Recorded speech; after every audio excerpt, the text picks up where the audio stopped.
My name is Owen Riley and I'm a sophomore. My name is Derek Lewandowski and I'm a junior. Really, Muskie bowling has been quite a success this year for us.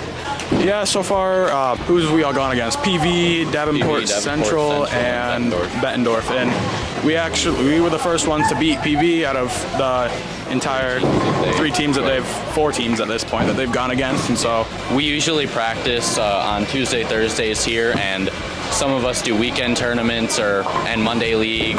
Wednesday we bowl, Friday we bowl. Really, whenever we feel like it or have the time for it, we do. When I started, keep in mind, I only started about 3.5 years ago, maybe 4. One of the team members, Eric Ford over here, he actually introduced me to bowling. His dad is like a gold level coach in the USBC, so he saw something in me, coached me up a little bit, and it's really only been up from there.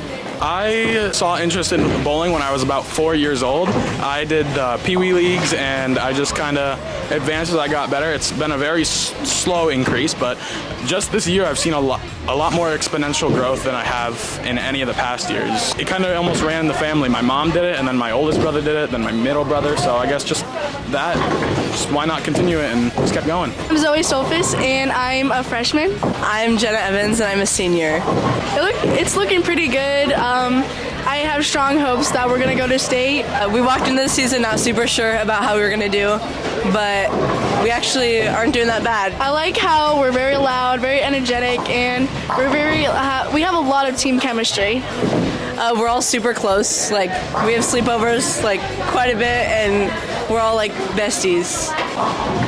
It takes a lot of team chemistry. Like, if one of you aren't on your A game, like, takes the other 5 to like step up and be that person. Luckily, we all 6 get along really well, so it's pretty great. Yeah, I also agree. It also has to do with our attitudes. Everyone has very good attitudes, and I like that. Well, my plan is to bowl in college. I've had a couple college coaches reach out to me, so that's the plan for the foreseeable future. I just plan on bowling throughout my high school life, and I don't know if I want to do bowling in college yet, but I think so.